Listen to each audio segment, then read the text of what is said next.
Merci Nabino Nyoso bozui libaku ya kolanda biso lelo lisusu na émission na biso oyo bomesana kolanda tuzane sengo ya kuyambela bino lisusu serviteur de Dieu pasteur Ernest Mungu oyo aza musala nzambu ya pesa kabino amateya ya malamu soko landi RTP chaque 5 heures yumuko mona ki non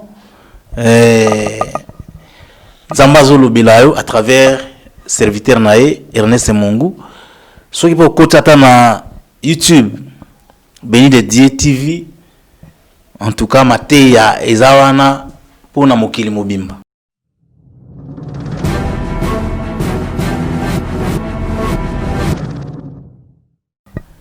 Mais le lobby soto yambiye pour tout cela nae c'est un serviteur oyo les lois au salam salam nzambe avec honneur izati pour tout le monde nae mais tu y bindenge abanda tu y bindenge azokende puis tout mon évolution les londenge ezali na réponse nzambe azopesa na ba question yazo poser nzambe.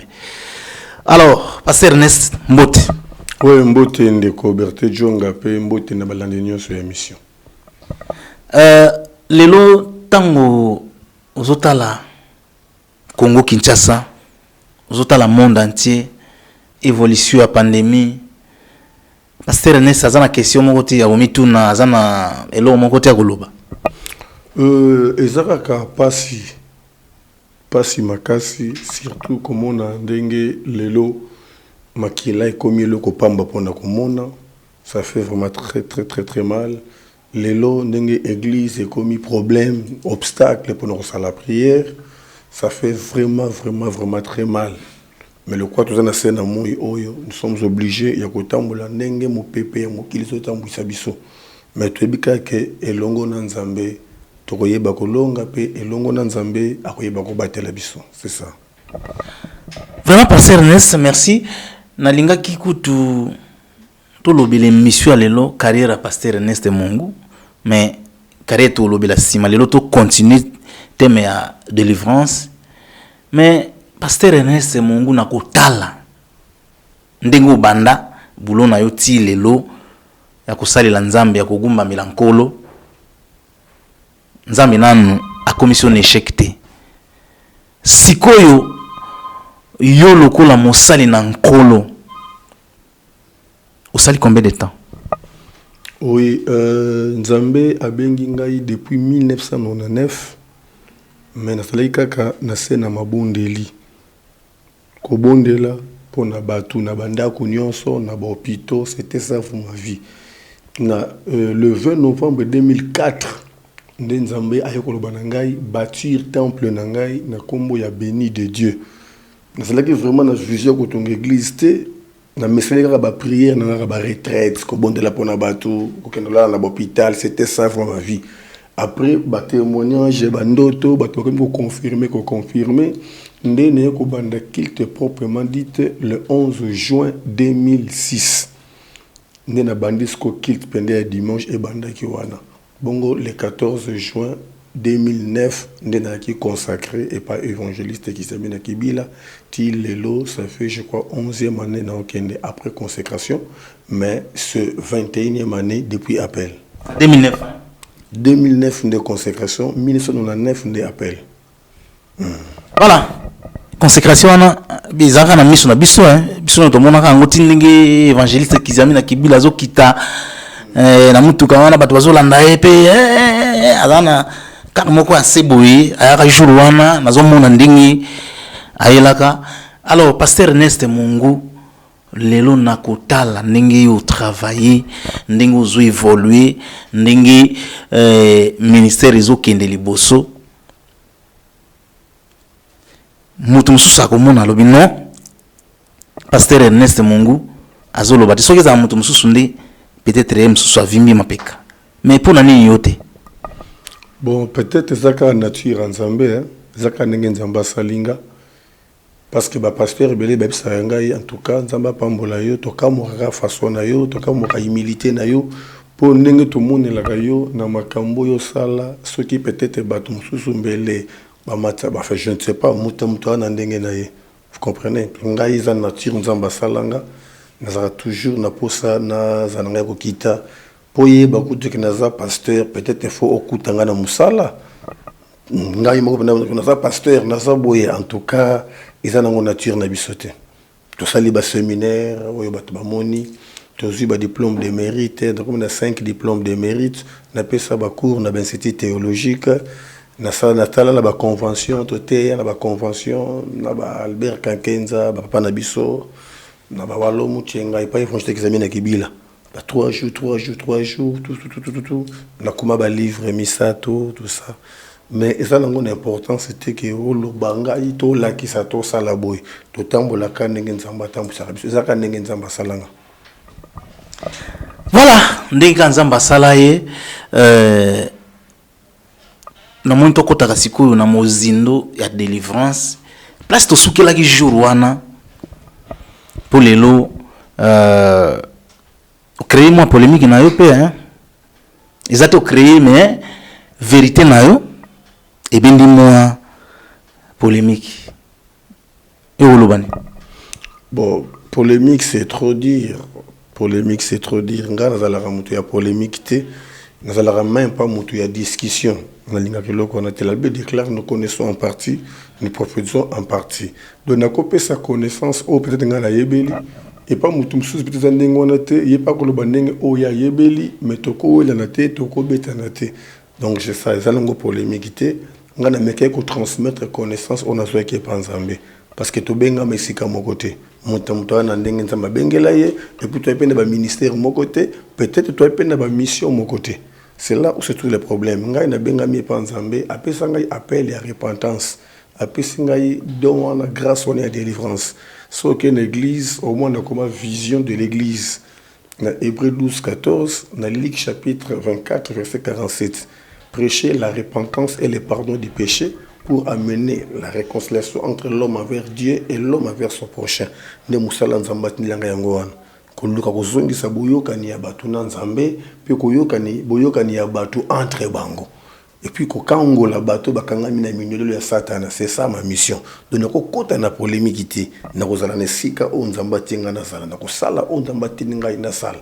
Ne musala nzamba bengelinga yango wana. Merci pasteur Ernest. La fois passée tout souka qui na place oyo isala ki pe moi bato belé moi passe balobi oyo prière pasteur Ernest Mungu akota ki pour nzamba répondre à yebisi alobi oyo nyonso ezo sala boye eza ya nzambe te pona yebite soki nga na interpréter ngo mabe non to lobi boye toko limiter nzambe te aza nzamba multi système akosa na nguya ya bonzambe na ye mais toujours le baba pratique o ezo comme doctrine ezala nzambe te voilà pratique doctrinale yango wana ba pratique o ezo comme doctrine wana ekomi suspect parce que délivrance et ça les maka au nom de Jésus le kola nzamba multi système akokipe ko créer maka msusu na souveraineté na ye na ndenge ya bonzambe na ye mais akomi mabiso kana rythme mon côté et on appelle ça que exemple 3 miracles à aveugle mais il y a 3 sortes de délivrance. Vous comprenez 3 miracles aveugles mais il y a 3 sortes de délivrance. Aveugle moko nzamba lobi kaka amoni. Aveugle mususu nzamba boki crachant na zelo. A salango poto atena miso mutamoni. Aveugle mususu aboki le so ina miso. Mutamoni bien te ayeko simba ina miso mutamoni donc nzamba multi système toko kanga na kwe moko boité que nous apobika ba sala boy wana ekomi un peu danger mais la vraie délivrance est fait au nom de Jésus-Christ. Voilà c'est que délivrance et comment ba style et belé lelo ba style et belé wana c'est-à-dire comment doctrine mutu so ba ebiyeka non ndenge za boye soki ozoke l'église ya natanga tande ko chobinzonga ozoke l'église ya chobinzonga fo ozala na bidon ya mai ozoke l'église ya chobinzonga fo o préparer peut-être mbongo ya mai pasteur Ernest de Mungu pour deviner côté wana ozwa moko non église tokendaka na mission misatu. La première mission tokendaka pona ko louer ko adorer, ko témoigner. Yango c'est la intercession, modération, c'est ça la première mission. Deuxième mission, c'est la rapport à yoka liloba na Nzambe. Et la troisième mission, c'est pour offrir des offrandes. Il y a une mission autour de l'église pour rendre le culte nabiso solennel, le culte nabiso complet, libuso na Nzambe. On ne peut pas partir à l'église avec un bidon, qu'on soit maï, qu'on soit la bonokité, et loko yé soit tombé dans le temple, et que comme ici église, bisque côté car, qu'on soit là, tout ça, yé soit tombé, ma maison sera appelée, ma maison c'est une maison de prière. Ce n'est pas une maison de caverne, tout dans le sens où on. Donc, il faut faire très attention dans ba kambele ou comme il est dans l'église. Parce que natanga de apôtre ezalagate, natanga pe akala ba papa na biso ba tiaka biso lo bananzambe ba idi na bala, ti ba tambuliko ki ba yoko ya tini tout kende, en tout cas biloko ezalakite. Alors vent oyo ezobota makaka je ne sais pas quelques années awa de tout moni ba biloko mo ba niko bima o ezalaka kalate. Et le quoi toi pe na contrôle te na ba église na biso pentecôtiste. Muto contrôler muto azate muto sa makamuna ndenge na ye diable pas profiter à côté pe ayi ko sala pe na ndenge na ye na kati na église trouble confusion et côté lelo vous savez que bana nzambe bana trouble makasi ata moni délivrance ya solo mais azobanga na okende ndenge ndeni po kuna tokanisa kita makamto moni kuna tokanisa kita la makamto yoki donc libota na nzambe bazana ba komi na problème sérieux bazo basouska ko tia makoloté neto pesa ka conseil que beaucoup na problème té parce que vous avez le Saint-Esprit en vous bobo de nzambe bobo ta intimité na nzambe nzamba ko orienter bino iskadi ndi ko tia makolo c'est ça siko soki pasteur Ernest Mungu église moko boye bimisa mbongo non tala ma poche na yo boye bien ndenge bozawa kende na ndako komona mbongo kosala boye délivrance wana Seigneur n'est pas rien confirmé sur ça que non isaïe non eza délivrance ya koloko tabilo ko boye kina simandako ozwi fungola poche ozwi nzamba kosala biloko ndenge wana te na lobaki la fois passée Nzambe asalaka neseka impossibilité zali mais neseka difficulté zate neseka difficulté zali Nzambe approuver yaka na ba moyen moko songolo même à travers bato à travers relation mutakozwa neseka impossibilité zali ndeye moko Nzambe ayaka ko sala na place à moto na parce que exemple na désert na kat na désert il y avait l'impossibilité ma ezate nzete zate yemoko Nzambe abimisaki mai yemoko Nzambe apesa bato biloko ya kolia parce qu'il vivait dans l'impossibilité. Mais tant que Israël a niati terre promise en paix et katani. Donc comme il temps il y a koyeba ko pambola na trois sources. Source ya liboso muta ko pambola ma et c'est d'abord ko sala musala. Il faut muta sala musala. Il faut muta lona pour alia pour abukambuma. Bible écoute lobi que soko muta sala raté a golia pete. Bible le but soko muta sala soko muta boyi ko sala. Alia te. Donc pour dire que Bible ko encourager muto nyonso a sala. Et source mususu ekopambola moto ezali relation pe ekopambola moto donc musala kolona na relation ekopambola moto yo lonité okanyika maboko boye uti likolo eye c'est que ça yote tala na sambeto nsamba ko sala biloko ndenge wana ça juste ndeko na ngai asa juste tote yaka bonga zo loba na osenga pardon na bandeko bakobeta libako ezanoka ba propos c'est lo connaissance nsamba tekati nanga. Moto mususu pa ko ya ça pas na connaissance na ye mais to ko wela na te vous comprenez to ko wela na te ye moko nzamba je ba ke prophétie ya ka mubulu yonga to ba ne méprisez pas mais retenez ce qui est bon donc c'est ça siko pasteur Ernest Mungu soki moto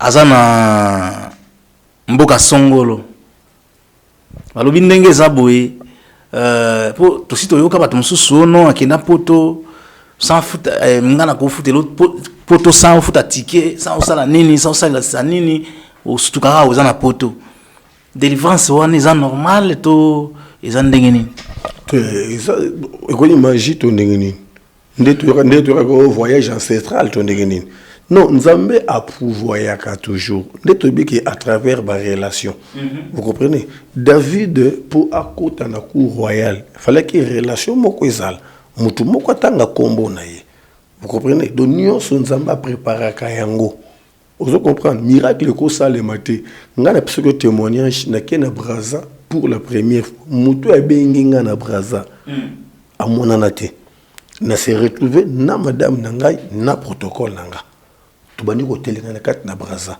nzoka ba fidèle o bandaka biso na émission bayebeke na kozala na Brazzaville bango sko bandanga na radio bayoka kanga mais bamona ngate bayebinga te tukumu telengana bango pe ba telengana bazoluka te Ernest Angwasa wapi tango bato bakomi ko limo siko na beach bamonika bato moko bo depuis bano tambo na valise na bango bayeko tuna excusez to luka pasteur moko bo Ernest Molubiga ngai boni mam nga mama Samba nga mama Clémentine nga mama Boya na ibindi abenga bengana baniko welelanga toke mama moko mama Samba azui bala moko voiture papa Matao o balingi ko mona ye bala na ngai na adresse nanga nana makeleke na ring pista numéro 127 na côté Pont Joué tanga memi biso kuna tokuti chambre salon moko de Coberté bakiti na chasser ba vandela te pasteur vanda aw moni nzamba salaka approuvoyaka toujours à cause certains miracles na kena Braza boy na suki bon na katanda ko moko non il faut à préparer batu nani o ya ko toucher à kolekisa tout ça pour aller ba accomplir mission na ye donc nzambe c'est comme ça mais oui la vérité zo lobo pour tozo boya kotanga ba SMS msume photo lo bakayango ndeko moka benga ki alobi pasteur moi wana ndeko msusu alobi pasteur Ernest Mungu aza vraiment na mayele ya nzambe aza inspiré makambazo loba eza ya solo ça peut aussi t'enorgueillir hein non cause orgueil ndengeni pour na yebi déjà que ce n'est plus moi qui vis, c'est Christ qui vit en moi. De tout ce que je peux faire, je peux le faire rien que par la grâce de Dieu. Donc, orgueil, ça a la place de mon côté parce que c'est Dieu qui fait tout. Ce qu'on a commis dans le lendo, c'est que nous avons Nzambe Simanangai. Nous avons Nzamba Zaliboso pour y aider à savoir Mouinangai. Alors, bien, on a Jean 15:1. Sans moi, vous ne pouvez rien faire. De tout ce que je peux faire, c'est Dieu. Même l'église, surtout ça, les actions, au séminaire, au nini. Résultat sur le site toujours résultat toujours équipe intercession to kota kama bonde li poto sangisa ba gloire wana nyonso to zongsela yango nzambe pene ipsa ba ngolo bateke no papa na biso boye bon meka ko lo bangote il faut besoin sa gloire et pas nzambe vraiment excusez bande ko bazobenga biso batu nyonso bazobenga biso vraiment bo continuer ko benga na ba numéro eza affiché wana en tout cas to yamba bino ba question nyonso bo poser to solola kitoko oui pasteur yo mto bana ko loba orgueil ezalaka ya bisote gloire nyonso yo nzamba salaka na biso tozongiselaka ngo epai na ye biso towelaka toujours tokita donc makambo ya orgueil wana vraiment na yebi yango te c'est ça voilà pasteur Ernest Mungu lelo na Congo po tango tozuyo izana bato mususu ebele oyo bazolo bana be mission passée balobi aza mayele atomso bazomona aza mayele mais ils ont ndeko alobaki ke pasteur wana soka continue kana babiloko wana ko kausa be église ebele ya lokuta na ebite pasteur Ernest réponse n'est pas ndeko wana ko kausa be église ndenge nini c'est-à-dire que batu o balandaka yaka bo ko voyager lobi la bo sala nini ba ko comprendre vérité que non c'est que yozo lobi za vérité. Non, la Bible déclare il y a un temps pour tout, un temps pour toutes choses. La plante que l'Éternel n'a pas sémée sera déracinée. Le lot, le prophète, il va de la répondre à Batouba voyager. Le lot, il va vous makasi wanate. Parce que le lot, moutou, moi, peut-être, on n'a pas ça que voyager. Vous comprenez? Donc, moutou, non, moutou, azane, si quand zambatiye, pe ateya, on zambe, apesi ateya. So, moutou, moutou, yebika ke bengi lunaye, je crois que, a un problème. Teti a aussi sa mission dans la scène. Comment na panza l'église, toi na bimisa l'église par rapport à révélation. C'est que l'église on zamba bengate, l'église on ba némonicélité parce que chaque église il faut un némonicélité nango et ça la peine tinda nango au visionnaire azolandela. Et ko panza na mokolo moko te. Pasteur Ernest Mungu. Bon na yipsa na bandeko bazolanda biso ke ba numéro ils affiché wana za ba numéro oyo ko benga pe ou poser question non pas ya pasteur ou tout ni mutuna na yo ozwa réponse pe atana ba SMS numéro ya ba WhatsApp izawana numéro ya appel pe zali wana mais pasteur pe azana numéro akopesa numéro na ye oyo azana posa ya kobenga pasteur asolana pasteur en coulisses en tout cas numéro ezali pasteur lelo RD Congo église eye ebele pe mingi basa appuyer na délivrance pourquoi kozana combien de sortes de délivrance? Bon, délivrance c'est ba sorte na sens ni tu vois la délivrance moko na pesa ka formule mususu. La délivrance c'est la destruction des œuvres sataniques au nom de Jésus-Christ. Soit c'est une action de délivrer, c'est rendre libre. Toko délivrer mutu, toko délivrer musala, toko délivrer lokomoko songolo. Donc tu as ba sorte ya ba délivrer. Tu as la délivrance moko au to sala au nom de Jésus. Manifestation des osali mana ba nzele bele. Ba pratique nde ya ba délivrance et comme na ba nzele bele nde eza ko tia trouble na kat na compréhension ya bana na nzambe. Délivrance mususu boko sengo biloko ya kana loko boye, pesa eloko boye, sala boye. Ti lelo eza na ba délivrance o ba senga kadra. La délivrance au bassin à soso. Malembe. Si au côté wana toki nano délivrance ba sengi au dra. Et pas na yo musali nzambe yo golobani. Mais c'est bon enfin, surtout le big to juger et commis problème. Ça que juger tu au petit point de vue le serviteur. La Bible dit na Acte chapitre 4 verset 12, il n'y a qu'un seul nom qui nous a été donné pour que nous soyons délivrés. C'est le nom de Jésus-Christ. La délivrance est faite au nom de Jésus-Christ. Koyana badra, koyana basoso, koyana boye, eza soso na tante lelo oyo. Na tango ya kala délivrance ezalaki na nzela ya makila ya nyama. Yango zomona Jean-Baptiste abengaki Jésus-Christ agneau. Pourquoi abengaki agneau? Pour aibi que na première Pâques na Égypte, Israël a délivrance na nzela makila ya mwana ya meme. Mais le coup les personnes qui ont délivrance parfaite c'était il fallait que makila et mon anamoto ndeye moko sko Jésus-Christ akitaki pona makila na ye yango zo mona akende ko bota mananda ko ya ba meme pour que ayebisa ba meme que no bozo kimia bozo so sacrifier te ngamone ko sacrifier na place na bino donc makila o ekomi ko sala musala ezaka makila o espère na croix yango ne prie à rachat o efuta makipo lelo o to sala sauver. Donc c'est ça. Toi, tu as tenté à vous banyama, à biloko, tu as été. Sengi soso. Tu as été on a commis bokoko, bondoki, tout ça. Mais, mutu azan église, atangi pe verset biblique moko boy. A faire coïncider yango, na mambo ya soso ou bien en tabac ou bien nini. Wana bondoki, passer Ernest. Mais Bible oyo, ezana na balolenge belé batu baza ko interpréter yango. Mais esprit la Bible, il faut mollir mon centre à la kisayo. Nous avons ce exemple, commandant moko à Nyokolanga, neka na bon de la rapport na batu tout ça. Tellement que na makamuna ya malamu te, tant moi c'est na comme ko yes kanga no kamba intercession, ngeta mo trouble moko songolo. No pas ça l'engager à benga kingai. Na ye ba soda bazawana. Ali be faut fongo la bière, ba fongo la bière, bouteille la pasteur bière. On a bien tout cas excusez mon commandant na melarate yo sakandanga yo bible yo boyelanga bible baye na bible afungoli atangi penzako 1 Timothée chapitre 5 verset 23 bible bi na o itali ko tungisa mestoma na yo komelaka maya pambate fo mena masanga mkie o izanini nana komango zo mona tuko rabino o izanango parce que na bible toi na langage mi balé to bingaka exégèse na herméneutique. Il y a un débat sur la tête logos rema. Non mais là yango non, mon keka o to yekola yango to la kisa ah. Donc exégèse des paroles écrites n'enge Bible zawana. Mais herméneutique des interprétation esprit ou évangile kat na parole wana. Donc lettre wana Paul la komela ki Timothée. Alors bi na o état les troubles na kat na église kozaka na légèreté te. Il faut tenir rigueur. Parce que rigueur atie masanga, légèreté atie maille. Trouble l'église à tes estomac. Parce qu'il faut en molimo pour comprendre dango. Ndesika Jésus-Christ. On est sur loin. On est sur loin. Pendant là eloko wana pour une explication wana côté wana ngapi na moni yango moi sikatro. 1 Timothée chapitre 5 verset 23. Na o etali kutungisa na estomac comme il raga mai ya pambate. Faut baksana moi vino muke. Vous comprenez?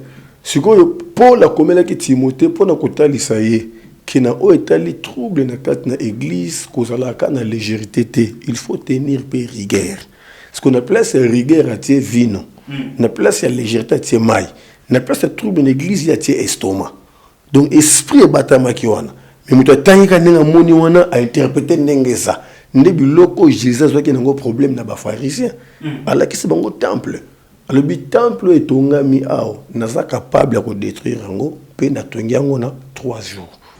Alors le temple ozaki est tombé dans l'histoire monté. Mais alors le qui nzoto oyaye. Vous comprenez? Mais yo zo na biso yo nani bakoko na biso ba nyo kwa mbatele mse loko yo bongo yo na 3 jours nzokande alobele kende nzoto na ye. Donc il faut que ça na molimo pour comprendre écriture ya nzambe et bato musu ba écriture ya nzambe ba memyango na bandenge na bango. Na opeso exemple le loba kimbangiste basambelaka bakota ka église makolongulu. Oui, pourquoi bakota ka makolongulu? Selon bango c'est biblique. Parce que bazolanda na Exode chapitre 3. Alwana Moïse qui a des terres moko saintes, il faut on parler yo. Église au bakanga bande ko sambela bolumbu. Bazu verset na 4 na Bible. Que Adam na Ève tant bazaki na sainteté, l'esprit supérieur bazala ki bolumbu. Tant basali lisumu nde ba yekola bilamba.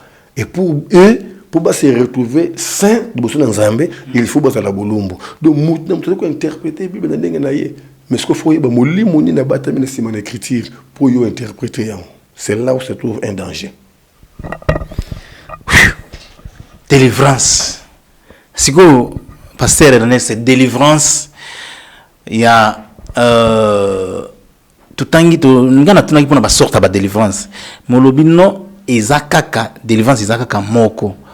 Mais na moko wana ba pratique comme belé église oyo ndima oyo kuna ndima o wana kuna kuna ndima o wana kuna ba mususu balobi délivrance ba finiki yo liputa babandi ko bonde la milimo ebima po milimo ko supporter chaleur liputa na bondelité yo mondeni pasteur.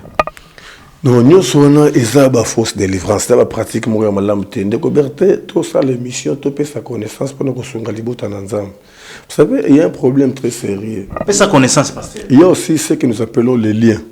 Les liens de la réclamation. C'est tout ça, bantou.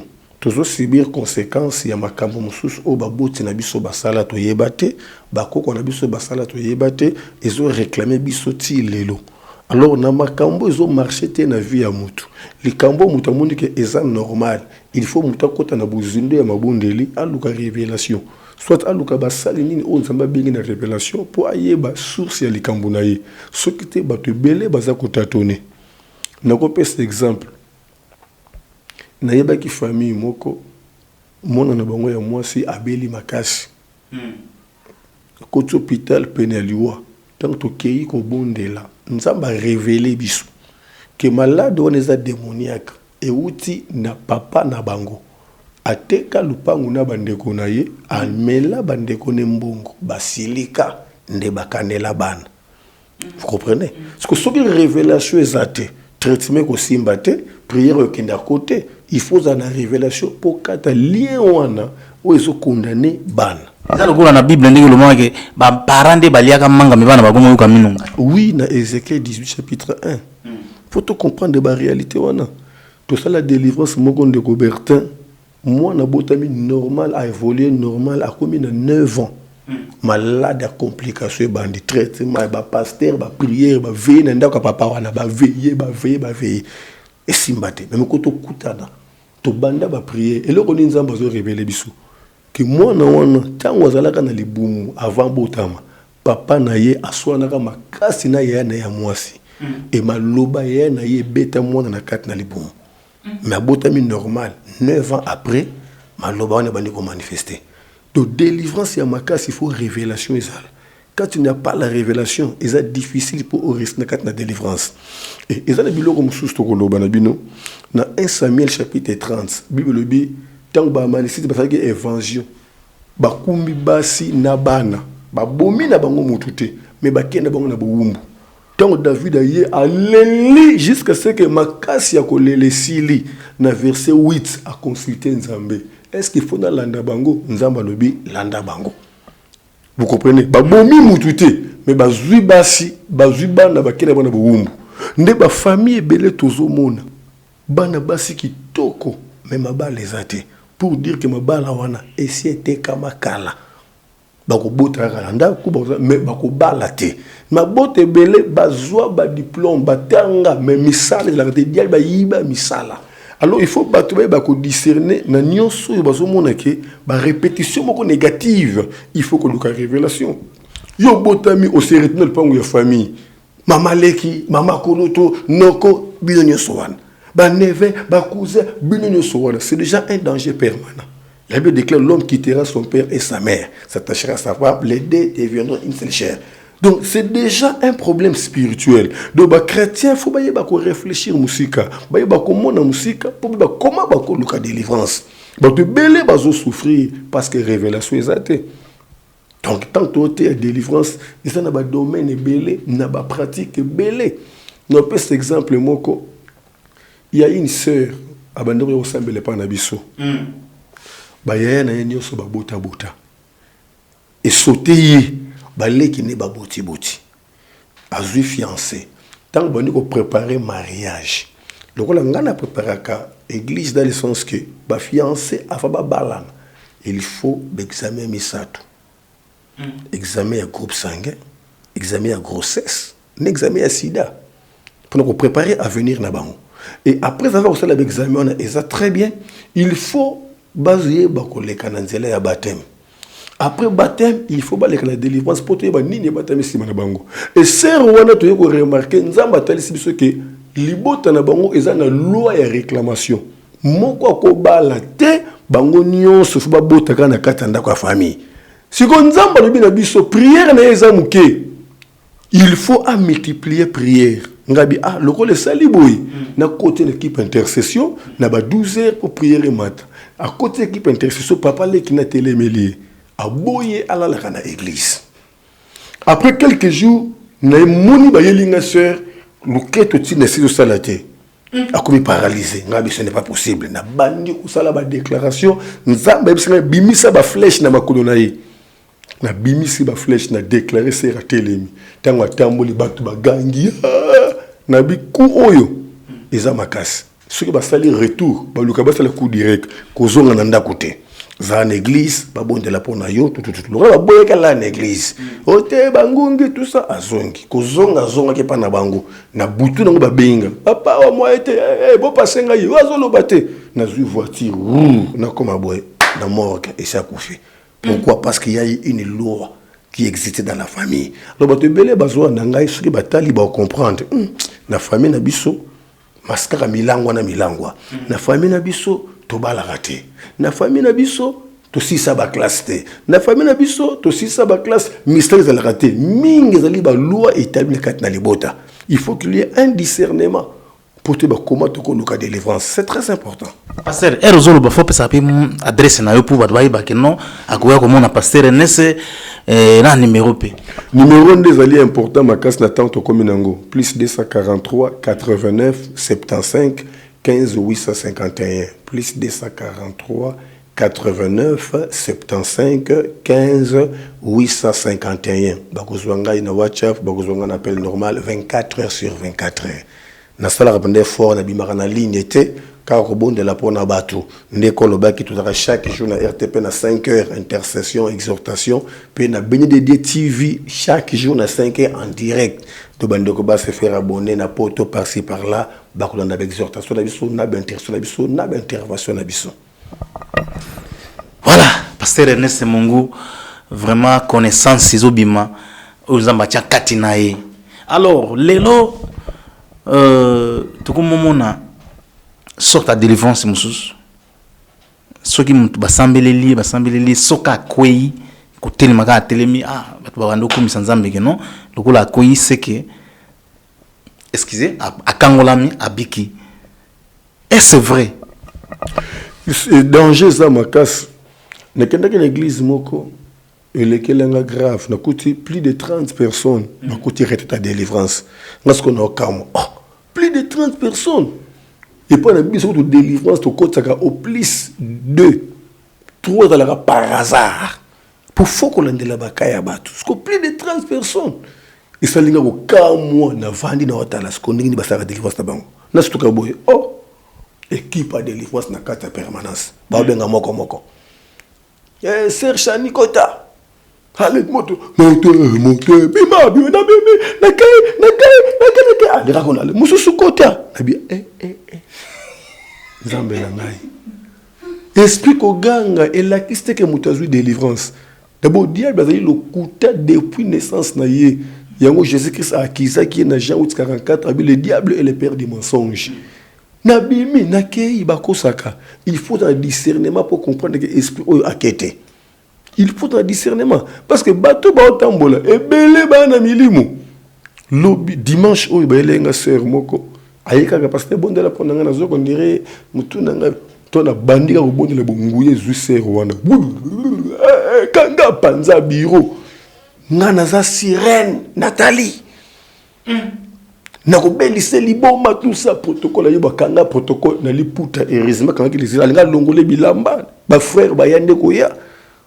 Ce que délivrance c'est ngwana zo bango ce que 30 10 au ça délivrance de ganini ndeko Bertin babilo ko bele to mo en télévision nzambe ya rande asunga ba oya ye biso to nzambe bengi biso na musala oyo yoko to yebi bengi de pour za kana ba église ya ba bashi ya ba maputa oui ba délivrance ya bato maboma ya bana bandoki kutu ko lobate bazali en église na ba famille na bango ba délivrance malade ya ko boakela o ba mbaso o nzamba sali na biso ba délivrance ndenge na ndenge ba délivrance na ko mona rina sirène a manifester moi c'est beau elonge changer mi tout ça alors ba biloko ndenge ona ko yana ngote ke non allez moto na bimi non délivrance ko benga mité eza ba risque même na vie na yo dimanche coulé toi qui délivrance moko église yebi ba image côté internet na biso c'est appliquer crise et pas na bango a osala musala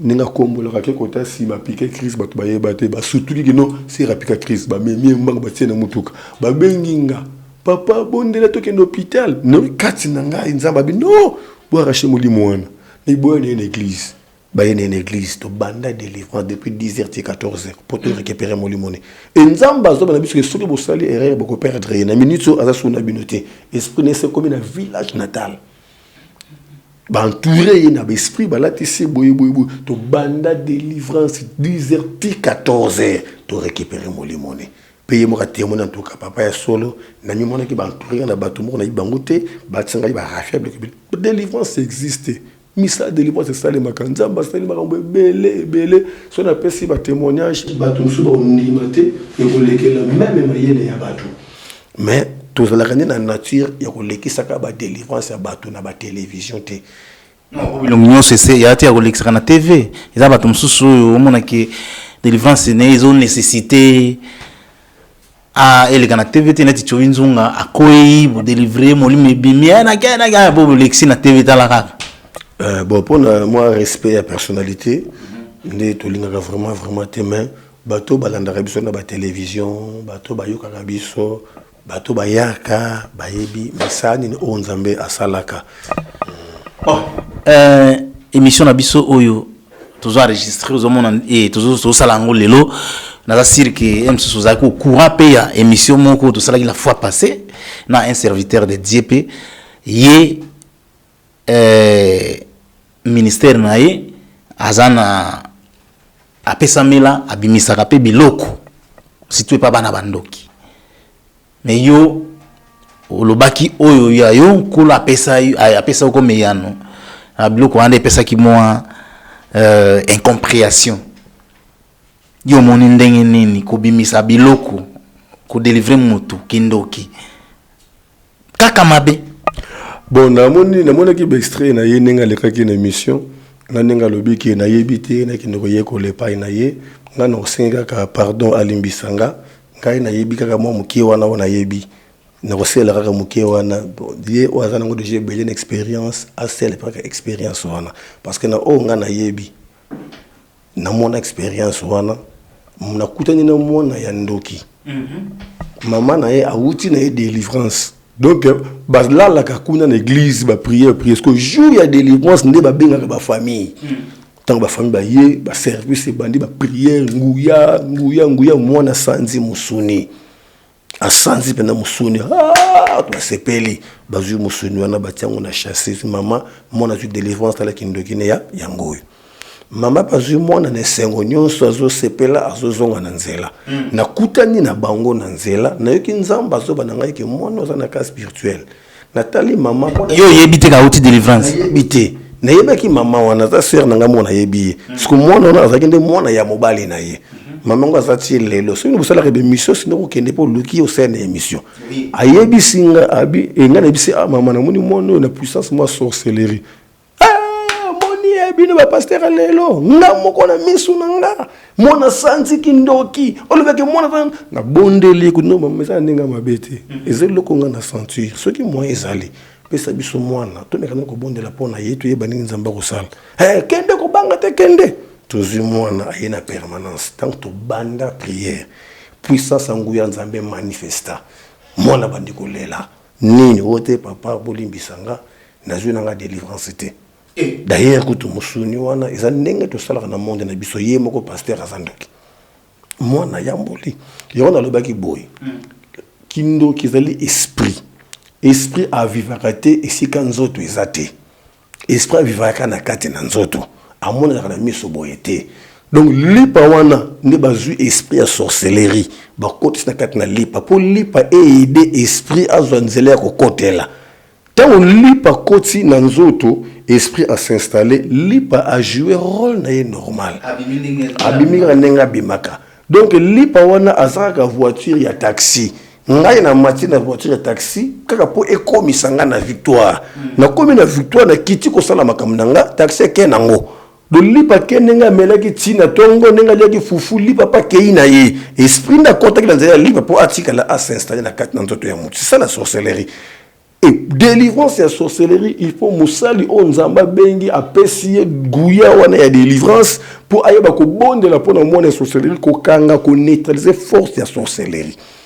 Ndana na mwana moko un jeune garçon ye moko mwana boyi kindoki baba niko tambusa ye na ba église ye moko mwana zo yibisa mama awa délivrance simi na ngoto to l'église mususu ba kei mama awa délivrance simi na ngoto je vous dis vrai toi délivrance moko oyo esalaki que peut-être bandeko ba banga na poto ya sœur moko mone messie otaki Suisse alinga bo papa nyana kindoki tout ça tanga bandiko luka délivrance mais messie ba so ta témoin jeune mo ka moi messie c'est qui à la bible église et beleza ba aventure l'église et belé mona 0h to bandi ba adoration ba louange vers 3h bandeki ba pumbwe na otala bango boy na amoni ba belé ayepe na kishasa ba prophète ba 5 ba mbongo esili tanga balingi ba zonga mbongo de sila ki bango ndi ba yeko landanga na émission ba moni atetoya tango baye nde nzamba bani ko dévoiler kindoki na ye ke azwaki kindoki ne depuis bo mwana akena poto na âge 5 ans akuti mama moko kindoki makasi kuna a initié ye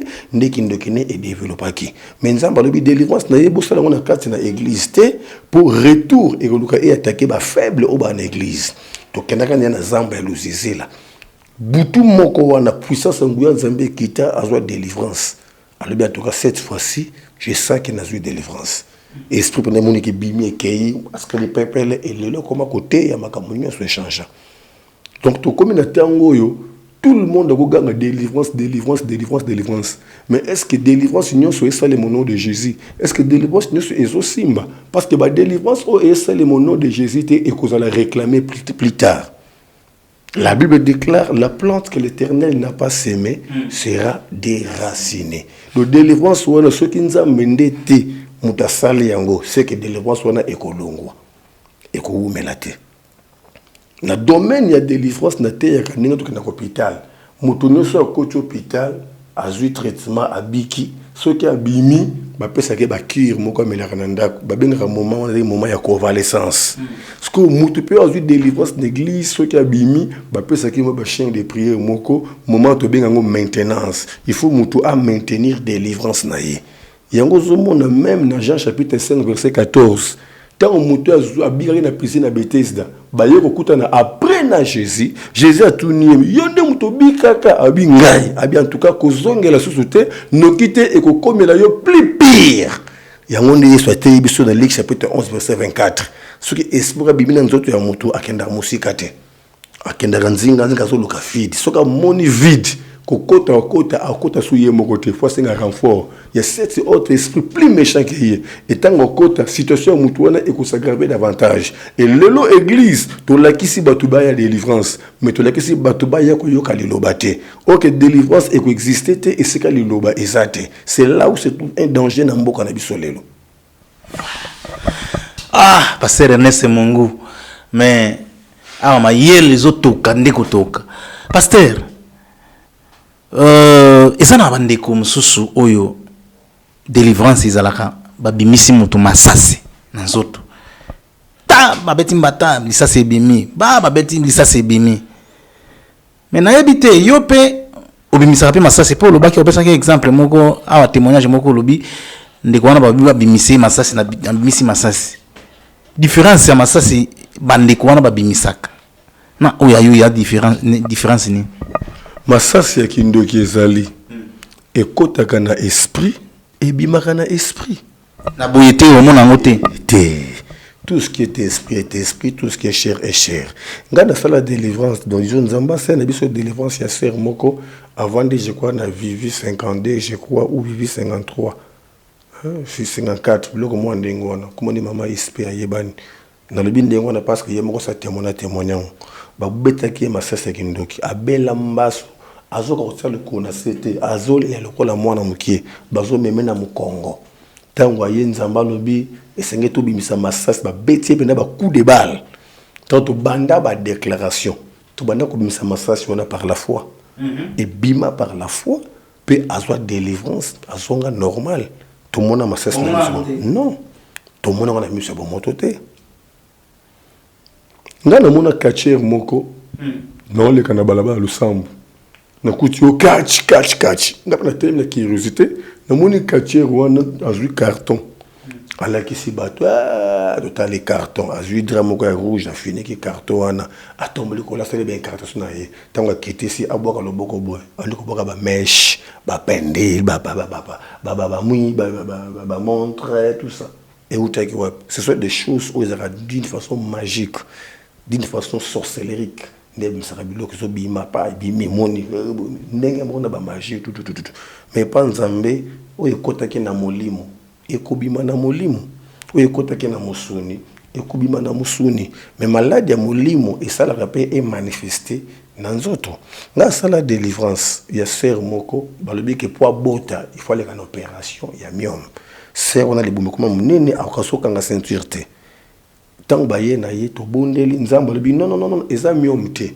eza boule moko o diable côté sina kat na libum minga ngasko bazomona ngolo kola myome tant ba sala opération ne ba ko détruire vie na ye ba to belé ba sala ba opération minga nga ba mona mezaka na ngoya ngote to bimisi boule wana c'était un esprit c'est raison normal azoni une opération myome ezate abota pe normal est-ce qu'il fallait que boule fait monde na boy. C'est là où se trouve le danger.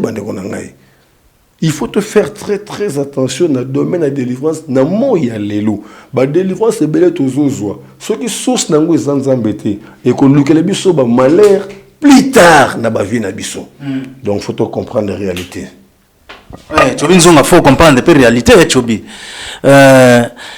Ce que pasteur Ernest, la délivrance, c'est bazo kota na libulu bakoti batimoli babwakeli mutu mai moto ezopela moto bazo dindisa bazo dikisa soki puissance ya satan soki nini moto ezopela mutu akoti na kati ya moto wana wana eza délivrance ya mabe. Ça n'a rien à voir avec Dieu. Dieu n'est même pas là. Ça n'a rien à voir avec Dieu. Nzamba za kuna te. Ils ont un rapport moko même pas dans Nzambe. Ce sont des choses fétichisme, tout ça. Il faut que ça soit même clair dans ma cambo. Vous savez, moi, ça n'a pas passé. Aïe, barasus coponate. Zuka passe ma casse, zuka te. Luko sali agoué la zuaka meka parce que passe leki. Tellement souffrance c'est continuing. Nde omoni batulo so na posa babika. Bakomo landa bilanda landa skaka ba kone boy akei choisate. Mais il faut quand même moutata na mundi mo nzambe pour y discerner. zana bato mususu mona ba kundi babiloko tout babiloko bazo kunda wana ba kostela bino esprit ya contrôle pour bazo contrôle quand bino plus tard pour subir ba conséquences ya ba délivrance et ça le malelo et détruire vie ya bato plus tard. Donc faut bato ba comprendre que la délivrance est faite au nom de Jésus-Christ. Les miracles qui accompagneront ceux qui auront crié, c'est quoi à la parole? C'est la parole qui est la mère de la délivrance. Vous comprenez? C'est la parole qui est la mère de la délivrance, c'est la parole qui est la mère de la prophétie, c'est la parole qui est la mère de la foi. Donc, parole, il y a une base, il y a un chemin, il y a délivrance, il y a moto. Voilà, parole des base, il y a délivrance, il y a vie à moto. Lelo, toujours solo, la na passer Ernest Mungu pour na makambo itali délivrance pour vous yoka. Maël, vous avez des zobima. Les numéros, ils affichent, ils ont des numéros, oyo. Bino bokoki kobenga biso so olingi o participer na émission benga biso en tout cas au pesi question na yo poser question na ndenge tozali awa ozwa pe réponse na mutuna oyo ya yo. Mais pasteur Ernest la délivrance mususu ebele zali que bato bazo sauter moto batie batumbi moto oye oza maladi nini na nini o sauter moto mususu ye moko mukolo église a continué na moto tanga bibi na moto na ba dusala bino délivrance selon yo musala nzambe. Ça n'a rien à voir avec la parole de Dieu. Tant que Jésus qui s'est dans Jean chapitre 8 verset 32, vous connaîtrez la vérité et la vérité vous affranchira. Dans la vérité, on a Jésus parce qu'il a démontré dans Jean chapitre 14 verset 6, je suis le chemin, la vérité et la vie. Jésus on a yendenzambe a délivrance pour alobi dans Jean chapitre 10 verset 30, moi et le Père nous sommes un. Nzambe wana yende liloba o tozote zo délivré dans Jean chapitre 1 verset 1 au commencement était la parole et la parole était ensemble avec Dieu et la parole était Dieu. Donc dans verset Jean 8 32 et comment vous connaîtrez la parole et la parole vous affranchira. Il y a d'autres délivrances, ils ont une connaissance et la parole, esprit est quoi quitter parce que une connaissance, parce que une boyebi. Vous comprenez? Ceux qui chauffeur a yebi ba droit na yete roulage à rouler la yembongo à koko ça y. Mais monter ba droit na yé avec sa roulage au senga mikanda pour na nini au moni infraction nini. Vous comprenez? Il faut tout comprendre que tant vous avez na parole et ensemble, vous avez na na délivrance. Et nous sommes la clarté à partir de la parole ensemble, donc aux révélation. Révélation de côté les saillons dirani ou yokotambola. Parce que batebele bazo souffrir na manque de révélation. N'engé Bible le bin Proverbe 29-18 quand tu n'as pas de révélation, le peuple est sans frein. Mon peuple est détruit par faute de connaissances aux 4-6. C'est là où se trouvent les problèmes. Délivrance, mouta sauter na moto, délivrance, mouta kote na liboulou, ça n'a rien à voir par rapport à la parole de Dieu. Quiconque invoquera le nom de Jésus-Christ sera sauvé. Mais ma délivrance, oyo. Et comme kili, à ma délivrance. Mais tu évites. Bon, Zambe kaka ye moko muta ye bien ndiki pasteur Ernest azoluba. Po exemple mususu tanga oyo ka bu pasteur Ernest alobi boy. Malobi wana ayabi boy. Alors est-ce que na bunzambe délivrance cause à combien de temps? Pe délivrance est-ce qu'ils allent na prix ya kosomba? D'abord, tant il y a délivrance et dépendant de Nzambe, soit et dépendant de K.O. Moutouazanango. Pour malade, nous sommes dans la Moutouazo qui Moutou passe à mêler par Estamon à Biki. Mais malade, nous sommes en tout cas, il faut que mon hôpital Azwande Tonga, Poisonga. Il ne faut pas qu'il y ait hôpital, non, il faut garder à ou conserver. En tout cas, traitement, il faut une semaine, soit 2 semaines. Donc, ils dépendent de la cas et à Moutou. Dans la délivrance, nous avons une église. So, il y a une église au coup de Kamo qui est presque 6 mois, 7 mois. Nous avons une délivrance. So landele kaka. Ayaki na esprit mi balé, ayaki na esprit ya liboma, na esprit ya kizengi. tobundi esprit les boma et longwe esprit qui zenge tika les jeunes filles à quoi les capable 18 ans d'âge azalaka na ibongo te azui yango nde donc akubota makana ye bien simande milimo ne lati batamboli na l'église ya belé ya ba pasteur to yebi et lelo bazana biso to komo kende 6 mois yango yo. Vous comprenez?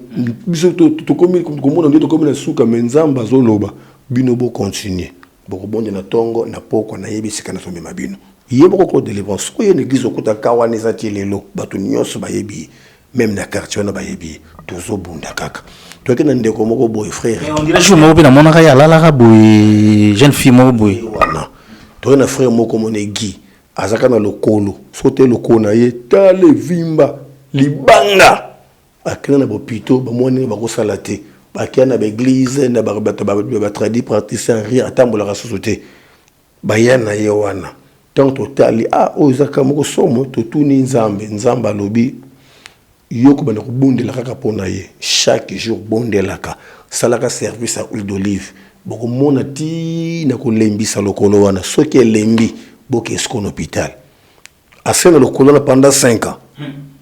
Tant bandi ko bondi la papa nzamba yo sala grâce le kole lembi ngamo na memi sous l'hôpital to kiko na minga batali papa ba pasoli ba bimisa ba pi ba bongisa tozongeli sous ko bondi la titi le kole karo ki lelo alati sapato. Donc ta ya délivrance et dépendra na kolo délivrance parce que nzambe ndeta la délivrance. Donc exactement que non, il faut des jours pendant un cas où ça la 3 jours. Non nzambe nda ça la délivrance. Yo comme na mutu naka onoko moneli mais tant bobanda musala beko découvrir na milimo c'est pas de kat na mutu. Non par exemple jour après réveil ba elinga ser moko ateka ba omelette na yeso ki ba spaghetti. Ala moki na tongwa sukoli abimisi kanandi bebloko na yepo abana ko sala ba mona ka muta koi. Oh nini paralysé liboko na minute ba mémé les biso une église na ba 7 heures après matinal on dirait que to bonde la kala kola maseki to banda ko sala prière ko banda 7 heures ti 19 heures pour toi arracher mon limon de Dieu mettez-moi ti 19 heures donc azui nakana na yeli nakana rappelle kamango te mais to kangami pendant toute la journée pour nous racheter mon limon ya serwan. To bataille ba délivrance et dépendra na baka ngandenge ye moko nzamba sela ka ba délivrance na ye mais bande ko mususu asala nzambe mususu balobaka ye pa na ye tiku tak mais délivrance mususu bande ko mususu na monaka acheka lokolo boy ntakoyi bosimba ye papa telemisa ye mama kende ya ko témoigner pasteur Ernest. Bon, nous avons côté na ba jugement te. Vous avez jugement te mais éclaircir biso. On a dit na côté na ba. Vous avez secret spirituel. Donc secret zate, le banza mais na secret, yango tout dévoiler. Bon nganga na ba secret. Le banza be ba secret. Nganga loka na butu to ba lalit. Mais tout te na moyo bato bazo mona. Donc c'est yango lobaski. Non, yango tozo loba. Mais na lobby déjà clairement ndenge mili bato koya ka bazo ganga eza nécessairement te que la délivrance. Vous savez l'onction, eza na bato ba c'est pour ta onction te. Là où il y a la présence de Dieu, il peut facilement tomber. Mais ce n'est pas que le rôle la koya ana mili mabé. Il y a plusieurs qui tombent, c'est le rôle mili mabé, rien que la présence de Dieu, la présence de cette onction est mémie et emportée par koya na matana mili mabé. Vous comprenez? Et loko o soulèvement est très important pour batebele ba la kasoki ba kena ndeko na église tout nini akoyi aseke azandoki. Non, koko le but de landoki, ko na milimo non. Et puis koko ya to ko ganga et le but comme to délivrance. Ngana bondela pour le ser moko akoya bande ko manifester. Natali que non. État santé n'engagé malamu te ceux qui ne s'engagent na ba délivrance ba na ko souffrir n'habiter na bondela nzamba zongo sa conscience na place azongi par la moki mazwa délivrance te nesi bande ko no délivrance to ko sala ngo prochainement faut ko ta retraite boy mais bato ba katende azu deli akoya ganga baluki azu délivrance mais nebi ke azu délivrance te. Donc il y a plusieurs personnes au bakoya ka bazwa délivrance te et nanzoto mutu moko milimo bako na la 4 5 6 donc quoi nabimi bête mapoko nzoka ndé moko bimi wana 5 batikali parce que le 5 batikali c'est quoi bimi wana aozonga ne facilement donc délivrance c'est la réalité belé biso c'est la délivrance ce comme tu as l'équipe de délivrance n'était jeudi il faut dimanche aller sous contrôle total résister à délivrance c'est ça le maki na mon sœur moi l'équipe de délivrance c'est jeudi dimanche il y a contrôle le même esprit à zongi non il y a une délivrance parfaite jeudi mais dimanche na mon esprit kat na yo ndenge nini yebisanga c'est que après délivrance ils na makambo ça oh te papa ton a côté qui retraite na trele ki nanga tekela ngai biloko ka bimi na délivrance de na tunie mbongo mona tunie ko lobanga to silre to bundi de pour dire esprit ya bima yona azongi ka le même jour zomon ne batebele baza préparer te délivrance est vendre en côté. Vous comprenez? Délivrance est vendre en côté. Alors, ceux qui te bandent pour préparer bateau avant besoin de délivrance et cause à la malade, ceux qui te lander les bateaux après délivrance et cause à la malade. Donc, là, tout comme qui est na souka siko pasteur Ernest Mongu délivrance. Na kobanga nzambe. Est-ce qu'ils en apportent? Mais la délivrance c'est autre chose. Kobanga nzambe c'est autre chose. Muto abanga kanzambe a un avantage makasi pourquoi parce que la Bible déclare l'œil de l'Éternel est sur ceux qui le craignent. Et l'ange éternel campe tout autour de ceux qui craignent Dieu. De muto à mon avis à sanctification. Muto à mon obéissance à la parole attend mon nzambe. Ceux qui les camboyés nzamba défendra cause naie. Mais muto a la délivrance azam muto azala qui bloqué dans le domaine moko songolo spirituellement. Et après délivrance, des fois, kota siko na nzela ya kobanga nzambe pour abattre la délivrance nae. Bon, pasteur Ernest, question de curiosité, logo la journaliste n'est dans tourna. Pourquoi mingi zalaka bana basi ndi bazala concerné ngamba molimo bango ndi bakuya ka mingi bango ndi bakuma donc est-ce que Satan manifestera mingi pana bango pour ce total na Genèse ndenge zalaka na tango adana Ève mutamemaka lisumu tonini ndenge nzamba sala mobali na mwasi azalaka toujours être moko faible mwasi azalaka être moko faible peu par rapport à ndenge na biso ya ba siècle présent ndenge bébé ne vous confronte pas au siècle présent au bon que basi bazana ba porte d'entrée et belé. Tout le monde a biso mobile kaka suki no bakati suki na yonenge nzamba sala e babongisi mais moi si faut ba bambele suki moko boy suki ngo ayebite parce que tant toi ta kabelo za suki na hébreu mais mingi za ba suki ya batu parce que ba notinga grande sœur na ngai tanga nga sala voyage akina muninga na yemo ya mundele abinya le on pesa hote na pesa suki na ngai akatele penda suki kaka basa ba bongisi na bongisa kwa vous comprenez alors basi basana ba rouge à lèvres ba rouge à lèvres pesa mingi za rappel utilisable dans le monde des ténèbres ba blague ba crayon donc bazana ba porte d'entrée moi ebelé et puis ndenge nzamba sala bazana d'abord na nature moko un peu faible yango moni bazala vraiment peu faible na présence en Zambé na onction en Zambé donc c'est comme ça to comme na souka lelo vraiment merci na bino nyoso bolandi biso na yebi ke to nga to kota na après délivrance. Est-ce qu'il y a une autre vie? Est-ce qu'on peut adapter makambo susu ebele mais tant ils ont mobulu lelo tout yango peut-être une émission prochaine nous to continuer na pasteur Ernest Mongu Berthe Djonga Mutuna Nzamba remercier bino mais nazongisi micro pa pasteur Ernest apesa batu numéro adresse comment on peut vous voir?